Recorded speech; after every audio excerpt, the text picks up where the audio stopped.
नमस्कार, म राजेश हमाल। भनिन्छन् यदि तपाईँ कुनै राज्यको या राष्ट्रको नागरिक हुनुहुन्छ भने तपाईँ राजनीतिबाट टाढा रहे तापनि राजनीतिक क्रियाकलाप र गतिविधि तपाईबाट टाढा रहँदैन। विश्व राजनीति या आफ्नो राष्ट्रको राजनीति क्रियाकलाप र गतिविधिले प्रत्येक नागरिकलाई प्रत्यक्ष या अप्रत्यक्ष रूपमा असर पारि नै रहेको हुन्छ। नेपालको वर्तमान राजनीतिको उतार चढाव र अझ भन्ने भने किचोलोले प्रत्येक नेपाली नागरिकलाई कुनै न कुनै हिसाबबाट असर परेको छ। अझ भन्ने हो भने एक किसिमको अन्योलताको वातावरण पनि सिर्जना गरेको छ। र त्यति मात्रै नभएर अहिले जुन जल्दो बल्दो विषय छ मिलेनियम च्यालेन्ज कोर्पोरेसन अन्तर्गत जुन संयुक्त राज्य अमेरिकाको सहयोग नेपाल भित्रिँदैछ, त्यसलाई लिएर नेपाली नागरिक जनस्तरमा धेरै संवेदनशीलता प्रकट मात्रै गर्ने होइन, एक किसिमको आक्रोशको आवाज, विद्रोहको आवाज र विद्रोहमा उत्रिनु भइरहेको छ। यसप्रति सरकार र राज्य अत्यन्त नै संवेदनशील हुन जरुरी छ। सम्बन्धित निकाय मिलेनियम च्यालेन्ज कोर्पोरेसन जुन संयुक्त राज्य अमेरिकाले भित्र्याउँदैछ सहयोग, संयुक्त राज्य अमेरिका पनि नेपालीको भावना र उहाँहरूको जुन असन्तुष्टि छ त्यसप्रति संवेदनशील हुन जरुरी छ र नेपाली जनताको भावना र चित्त नबुझाइकन गरिएका क्रियाकलापहरूले मलाई लाग्छ दूरगामी असर पर्नेछ। एक किसिमको चाहिँ नि प्रतिउत्पादक पनि हुनेछ। हुन त हरेक राज्यको आफ्नो एउटा आन्तरिक नीति हुन्छ, परराष्ट्र नीति हुन्छ, ग्लोबल पोलिसी पनि हुन्छ। त्यो सबै राष्ट्रको छ र नेपालको पनि छ। नेपालको विशेषता के हो भने नेपालको परराष्ट्र नीति चाहे त्यो विगतमा होस्, इभन वर्तमानमा किन नहोस्, एउटा परराष्ट्र नीति चाहिँ नि संलग्न नीतिमा आधारित, पञ्चशीलमा आधारित, सबै राष्ट्रहरूसँग मैत्रीपूर्ण वातावरण सिर्जना गर्ने, सौहार्दपूर्ण दौत्य सम्बन्ध कायम गर्ने नै रहँदै आइरहेको छ, चाहे त्यो विगतमा होस् या वर्तमानमा होस्। विश्व राजनीति विभिन्न तरिकाले धमिलिँदाखेरि पनि विभिन्न कालखण्डमा विभिन्न किसिमको चाहिँ उतार चढाव विश्व राजनीतिमा आउँदाखेरि र शक्तिशाली राष्ट्रहरू चाहिँ आफ्नो आफ्नो कोणमा मात्रै सीमित हुँदाखेरि पनि नेपालले विश्वलाई हेर्ने नजर जहिले पनि मैत्रीपूर्ण रहेको छ र सबै राष्ट्रहरूसँग विभिन्न कोणमा उभिएका राष्ट्रहरू चाहे त्यो शीत युद्धमै किन नहोस्, सबैसँग चाहिँ नि त्यही किसिमको मैत्री भाव, मैत्रीपूर्ण वातावरण, सौहार्दपूर्ण दौत्य सम्बन्ध नै कायम हुँदै आइरहेको छ र त्यसैको प्रतिफल पनि यी सबै राज्यहरूले कुनै न कुनै हिसाबबाट विगतमा नेपाललाई सहयोग पुर्याउँदै आइरहनु भएको छ। नेपालको अर्थतन्त्रलाई, नेपालको विकासलाई, नेपालको सामाजिक स्तरमा कुनै न कुनै चाहिँ सहयोग पुर्याउँदै आइरहेको छ। त्यसप्रति नेपाल र नेपालीहरू जहिले पनि कृतज्ञ पनि छन् र त्यही किसिमको मैत्रीपूर्ण वातावरण रहिरहोस् भन्ने नेपालको पनि इच्छा हो, नेपालीहरूको पनि इच्छा हो।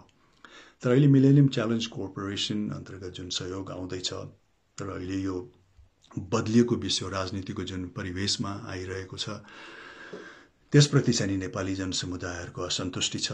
मैले अघि भनेको जस्तो बहुसंख्यक नेपाली जनसमुदायहरूले चाहिँ आफ्नो सार्वभौम सत्ता र आफ्नो स्वतन्त्रतामाथि प्रत्यक्ष हस्तक्षेप भएको महसुस गर्नुभएको छ, जो स्वाभाविक पनि हो।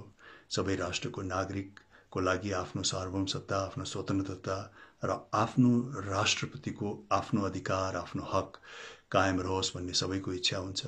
यस मानेमा हरेक राष्ट्रले अहिलेको नेपालीको जुन मर्म छ, जुन भावना छ, त्यसलाई प्रत्येक राष्ट्रको नागरिकहरूले बुझ्नु पनि हुन्छ, आइडेन्टिफाई पनि गर्नुहुन्छ। संयुक्त राज्य अमेरिकाका नागरिकहरूले पनि आइडेन्टिफाई गर्नुहुन्छ।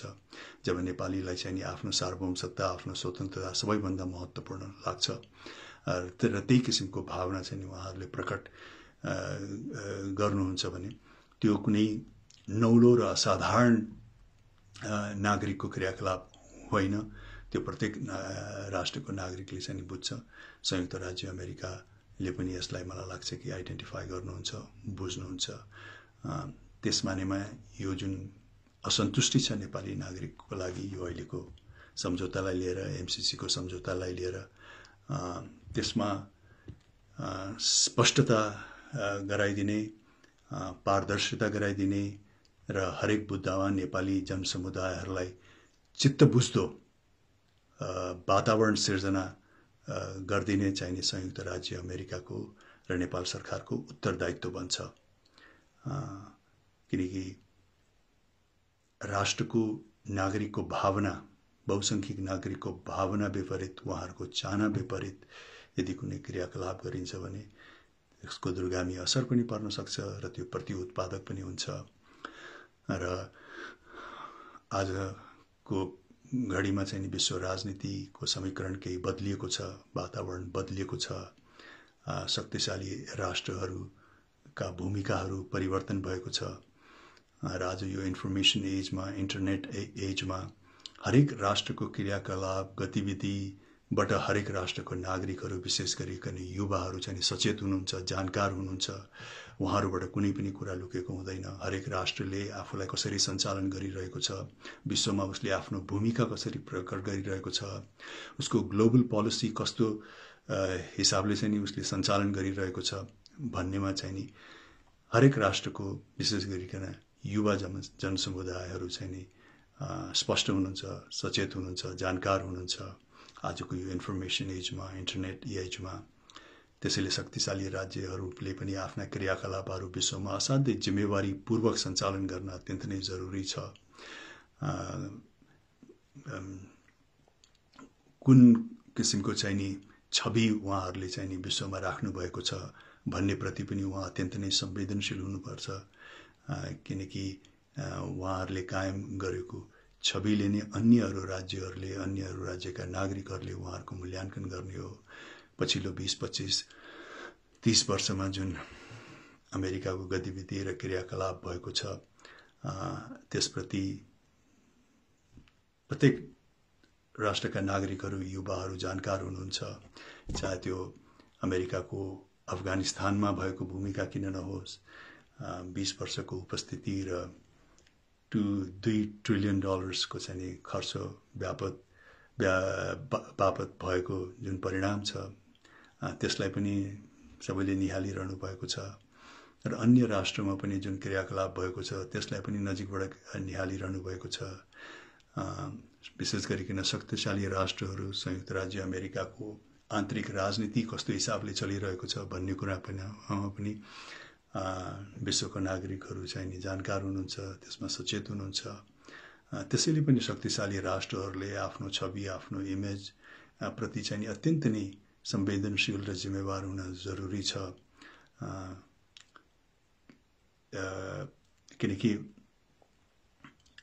यदि छवि धमेलिएको खण्डमा, छवि बिग्रिएको खण्डमा चाहिँ नि फेरि विश्वले त्यो राष्ट्रलाई हेर्ने नजर पनि बदलिन सक्छ, परिस्थिति पनि बदलिन सक्छ, विश्वासको स्तर पनि घट्न सक्छ। त्यस मानेमा चाहिँ नि शक्तिशाली राष्ट्रहरू अत्यन्त नै जिम्मेवार हुन जरुरी छ। र आज आएर जुन सहयोग संयुक्त राज्य अमेरिकाले गर्दैछ मिलेनियम च्यालेन्ज कर्पोरेसन अन्तर्गत नेपाललाई, नेपाली जनसमुदायहरूले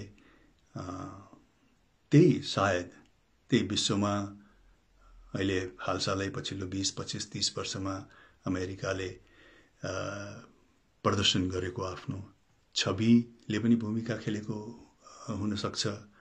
र जुन किसिमको चाहिँ नि MCC को सम्झौता पत्र छ त्यसमा लेखिएका बुदाहरूप्रति पनि असन्तुष्टि भएको छ। त्यसैले एउटा ठुलो जिम्मेवारी छ शक्तिशाली राष्ट्रको लागि कि आफ्नो छविप्रति अन्य राष्ट्रको नागरिकहरूलाई विश्वास दिलाउनु र उहाँहरूको असन्तुष्टिलाई चाहिँ नि स्पष्ट पार्नु मा चाहिँ ठुलो भूमिका रहनेछ। र यो भूमिका निर्वाह गर्न संयुक्त राज्य अमेरिका तयार रहनुपर्छ। किनकि कुनै पनि राष्ट्रको नागरिकको चाहना र भावना विपरीत त्यो मुलुकमा गरेको क्रियाकलाप कहिले पनि सौहार्दपूर्ण हुँदैन र त्यसले दूरगामी असर पार्छ र त्यो प्रति उत्पादक हुन सक्छ। त्यसैले यो मिलेनियम च्यालेन्ज कर्पोरेसन लाई लिएर नेपाल सरकार र संयुक्त राज्य अमेरिका नेपाली जनसमुदायको भावना र उहाँहरूको असन्तुष्टिप्रति चाहिँ नि उहाँहरूले स्पष्ट रूपमा स्पष्ट्याउन र प्रत्येक नेपाली नागरिकको चाहिँ चित्त बुझाउन अत्यन्त नै आवश्यक र जरुरी देखिन्छ। Thank you.